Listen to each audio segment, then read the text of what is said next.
resposta que nós obtivemos foi fazer lesões, né? Esse primeiro experimento que fizemos, lesões da região anterior do terceiro ventrículo, é onde as aferências pressoras e osmóticas chegam no sistema nervoso central para desencadear as alterações hormonais e pressóricas, não é isso?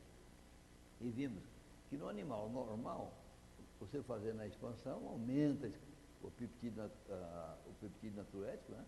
Mas se você faz a lesão, espera 5 dias e faz o estímulo nesses animais, vê que a resposta está diminuída, intensamente diminuída. E, inclusive, o valor basal está diminuído.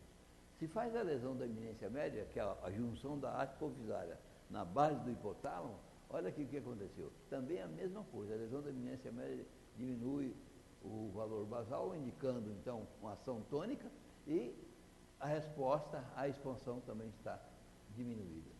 O professor Benedito Honório Machado, que está aqui presente, faz parte da história desse processo também, que a gente queria saber, de extensão, você estava alterando os pré-receptores, né? A atividade dos pré-receptores, se isso faz parte do arco reflexo, então, o que aconteceria? Nós temos aqui os dados do animal deservado, também basal, e a resposta também está bloqueada, diminuída. O dado mais importante para nós, para seguir a nossa linha de pesquisa, foi fazer essa experimentação cirúrgica, tirando a hipófise anterior inteira ou tirando só a neurohipófise. Imaginou? O rato está intacto, vamos lá, só tira a neurohipófise, faz a expansão e a resposta está bloqueada. Isso foi espetacular. Então, de todos os experimentos, essa foi a coisa mais limpa que deu, o resultado mais limpo que nós tivemos. Isso, então, daqui para frente, nós dirigimos nosso estudo procurando correlacionar a ocitocina com a liberação. Porque a vasopressina, o efeito era pequeno, mas a ocitocina, o efeito era mais nítido. Muito bem. Tivemos vários experimentos feitos em animal normal, a rata lactante, por exemplo. Quando você coloca a rata lactante com os filhotes, o que acontece com a ocitocina? Sobe. E aí, similarmente, quer dizer, associado à subida da ocitocina, aumenta o NP. Se você bloqueia a liberação de ocitocina nessa rata, o NP também cai. Tá certo? Então, tinha uma correlação funcional no animal em vivo, né? Aí nós queríamos saber se a ocitocina tinha uma ação direta no coração. E aqui foi um farmacologista, como sempre, ajuda o fisiologista, sabe? Né? O professor Fernando Cunha está ali. Eu vou mostrar dados que ele ajudou a gente bastante também. E aqui foi o Balerro. Né? O Balerro com o coração in vitro, né? O Langendorf. E aí, medindo as contrações, a frequência de contrações, e pingava no meio, né, de incubação, doses crescentes de ocitocina. Veja que há uma diminuição dos batimentos, há uma diminuição da força de contração, semelhante à do NP. Então, esse dado foi o dado que mostrou, tem efeito. Mas tem efeito, agora a gente quer saber qual é o efeito sobre a secreção do NP. E aí a gente fez um experimento in vitro também. Aqui pegava o átrio direito, por exemplo, cortava o átrio direito em 4 pedaços, 2 para o controle e 2 para o animal, não é isso? Que vai ser tratado com ocitocina ou só com CREB. Olha, aqui está. Você põe incubando ali durante 30 minutos, etc. Depois troca pelo meio de CREB bicarbonato com glicose, contendo sem ocitocina, com ocitocina, ou quando incubado com um antagonista da ocitocina. Esse aqui foi espetacular. Né? Então a gente falou, tem ação direta no coração. E aí a professora Gutkovska tomou a rédea da parte de biologia molecular, mostrou que não só tinha resposta à secreção, como tinha toda a maquinaria biológica, né, de biologia molecular para sintetizar ocitocina, tinha receptor de ocitocina no coração, tinha receptor de ocitocina nos vasos, mostrando que realmente a ocitocina tem um papel importante nessa modulação e na mediação dos efeitos da ocitocina na liberação. A partir desse momento, então, nós tivemos uma preocupação, ok, nós estamos fazendo a distensão do átrio, Muito bem, está estimulando. Quais são as áreas do sistema nervoso central que estão envolvidas? E aqui nós tivemos uma boa colaboradora, que até hoje colabora conosco, a professora Laura Vivas. Então, o que ela ajudou? Ela fez uma apresentação lá em Caxambu, e o Macan estava sentado do meu lado, e ela mostrou que as toxinas chegavam lá no trato solitário. Tinha fibras das toxinas no trato solitário. Então, o Macan falou: José, look like a growth, né? Quer dizer, que parece que as coisas casam com aquilo que ele estava fazendo. Depois disso, eu fui conversar com ela, ela ficou conosco um mês e montou a parte, né, da imunohistoquímica para verificar a ativação das áreas cerebrais em resposta à expansão de volume. Aqui está mostrando no paraventricular, no supraóptico e nas estruturas do tronco cerebral. Notando aqui, em rachuriado está o aumento da expressão de Foz, né, em várias áreas do tronco cerebral, lóbulo cerúleo, parabraquial, aqui no trato solitário, ali medial, ali na área do postema, e o dorsal da rápida. Quer dizer, mostrando que todas essas áreas são ativadas em resposta à expansão de volume. E do mesmo modo aqui no supraóptico, no paraventricular e no supraóptico. Várias subdivisões do paraventricular mostrando que em todas elas há ativação em resposta à expansão, como também no supraóptico, aqui no dorsal da cápsula, do hipotálamo, etc. Mostrando então, essas regiões são ativadas.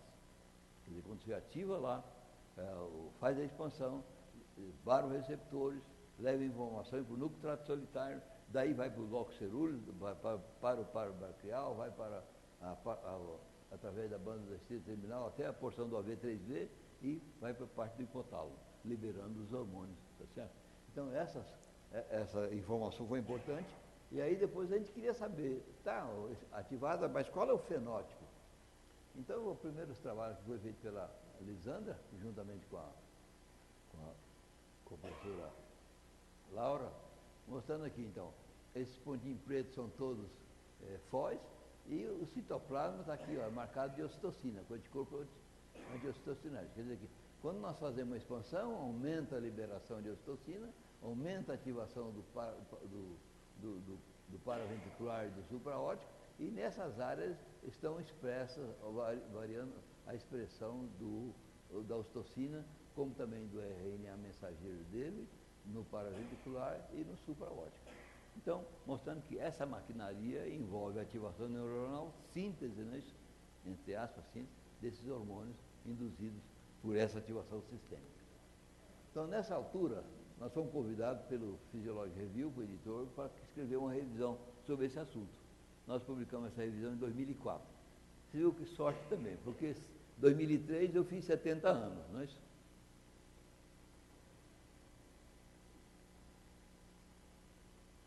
Em 2003 eu fiz 70 anos. E com isso, eu queria publicar, não é? Alguma coisa pondo em dia todo aquilo que a gente tinha feito na ciência. A gente é um pouco ambicioso também, e a gente gosta, todo pesquisador é um pouco, tem um pouco de, como chama assim, eu gostar de olhar no espelho e falar, eu sou bom, né? Então, não é isso? Mas isso, você pode perceber que isso faz parte da natureza humana. A gente quer ter sucesso naquilo que faz bem feito, procura fazer bem feito. Então, acho que essa coisa a gente tinha. Eu queria deixar uma contribuição nesse sentido. E aí a Lucila, o Ayrton, a Margarete, etc., e nós trabalhamos no sentido de fazer isso. Do mesmo modo que nós trabalhamos na publicação de um livro, né? Neuroendocrinologia Básica e Aplicada, que eu acho que essa também é uma contribuição boa que nós deixamos para essa época. Eu agradeço aí de público a Ayrton, a Margarete, a Lucila, pelo apoio que nos deram nisso aí, e o próprio Macan também. Muito bem. E aqui, o que esquematiza esse dado? Esquematiza que quando há alterações de volume, a baroreceptor ali sino-aórtico, aqui a parte do renal, vai para o núcleo solitário, ativa o parabraquial, lóbulo cerúleo, dorsal da rápida, banda da estria, amígdala, vai à porção anterior do terceiro ventrículo, a V3V que a gente chama, e aí ativa o supraórtico paraventricular na secreção dos hormônios. A secreção principal dos hormônios que nos interessa, a AVP tem um efeito, mas é pequeno, mas o T é mais nítido, e o NP. O NP a gente sabia que o NP vai na circulação e vai atuar lá no rim, dando um efeito natriurético e diurético conhecido. A OT também tem um efeito natriurético que também era conhecido. Mas, diante dos nossos dados, a gente mostrou que, além de a OT fazer isso diretamente no rim, ela tem uma ação que vai atuar no átrio, liberando NP, quer dizer que então, uma ação cinética. E ambas usam, né, a guanidinato ciclase, né, como efetor final, para induzir as natureses lá no rim, modificando os canais de sódio, né, dependente, a melhoria de dependência, aparentemente. Muito bem.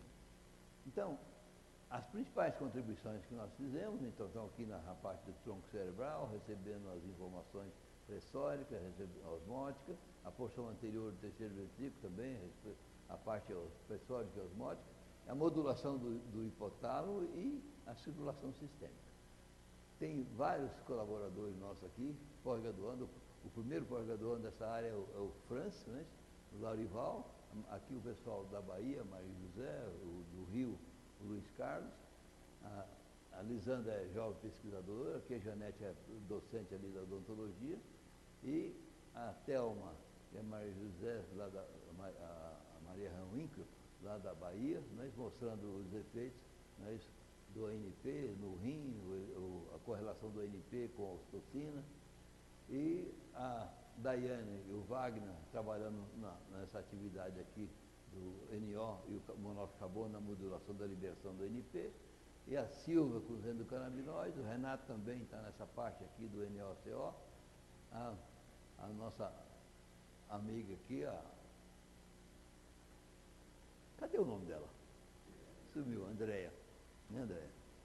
Eu tenho 2 neurônios, viu? De vez em quando dependendo do estresse que ele está, ele é capaz de parar. A Andréia, né? Então está trabalhando também nessa parte de controle da angiotensina, no papel do álcool, na modulação da secreção.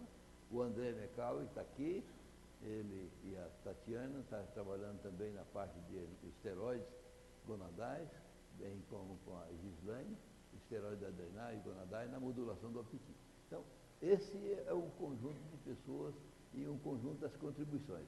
Eu vou ter mais ou menos uns 15, 20 minutos, eu vou usar para mostrar os experimentos que nós desenvolvemos aqui, e aqui o Fernando Cunha tem uma participação muito ativa conosco, que ele ajudou muito a Daiane e a nós, né, na orientação quanto aos inibidores a serem utilizados. O Wagner estudou, por que nós estudávamos o NO no sistema nervoso central? Porque tinha sido descrito aqui por Brad Snyder e o Vilar, né, a presença da eneocintase em praticamente todas as estruturas do hipotálamo e da região anterior do terceiro ventrículo, que é relacionadas com o controle dos hormônios vasopressina, ocitocina, peptídeo natriurético e várias outras modulações do sistema cardiovascular. Então, toda aqui. Se a eneocintase está aqui, ela tem que ter função. E nós começamos a fazer, através do Wagner, usando um animal em vivo, com a cânula lá no ventrículo, injetando o LNM e mostrando que, olha, o LNM, quando injetado lá no terceiro ventrículo, lá na porção anterior, aumenta a concentração de vasopressina e aumenta a concentração de IOT. E quando injeta o doador, aqui o SIM1, o SNAP, etc., a resposta fica inalterada, aparentemente. O dado importante aqui é sobre a imunoreatividade, a presença, quando ativava lá, através da expansão isotônica ou hipertônica, havia um aumento da atividade da eneocintase, por exemplo, lá no supraótico e no paraventricular, e quando a hipertônica também o aumento era maior. Esse dado é interessante para nós, do mesmo modo que aqui o RNA mensageiro da eneocintase está expresso, aumentada em resposta à expansão, acho que mostrando então que esse sistema nitrégico estava envolvido na modulação. E aí nós queríamos trabalhar com a preparação sem interferência de outras áreas do hipotálamo ou extra-hipotálamo. E aí fizemos uma incubação in vitro do hipotálamo médio basal. Esse hipotálamo médio basal, como vocês estão vendo aqui, era tirado, pré-incubado em bicarbonato, etc. E depois incubado com solução isotônica ou com solução hipertônica durante 30 minutos. Tirava o meio, dosava a NP, a VP e a atividade do NO sintase no tecido. Não é isso? É interessante esse dado. Quando nós vimos esse dado, ficamos entusiasmados, mas com uma preocupação que acontecia aqui. Ó. O aumento da osmolaridade aumenta a liberação de NP no hipotálamo médio basal para o meio de incubação. Então estava claro, isso aí funciona. Quer dizer, esse estímulo, e ele é dose dependente, nós fizemos várias doses de hiperosmolaridade. E o que é que chamou a atenção para a gente? Que tinha diminuição da produção de citrulina, não é isso? Indicativo da produção de NO, queda de NO, bem como também de nitrato. Muito bem. Diante disso, nós usamos os doadores, nesse mesmo modelo experimental, usamos doadores do NO.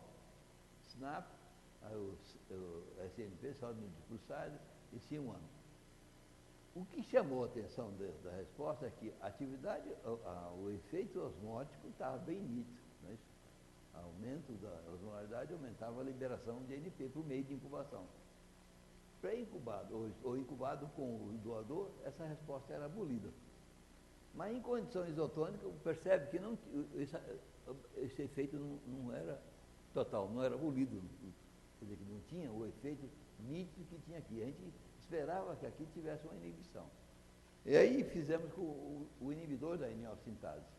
Usamos o LNAME, depois nós tivemos que usar o LNMA, que um dos editores que revisou o projeto pediu que ele era mais específico, esse aqui era mais específico do seu nervoso central, e a resposta é a mesma, amiga. Ele bloqueia a resposta, mas não aumenta a resposta em relação ao estímulo osmótico, nem em condições basal, isosmótico. Então, mostrando aqui claramente que o sistema NTEG tem uma interferência, mas a gente não sabia explicar como é que era isso. Então, como sumarizando esses primeiros dados, então, o NP induz o estímulo osmótico, aumenta a liberação de NP, e os doadores de NO diminuem, né, e os inibidores da NO-sintase não alteram.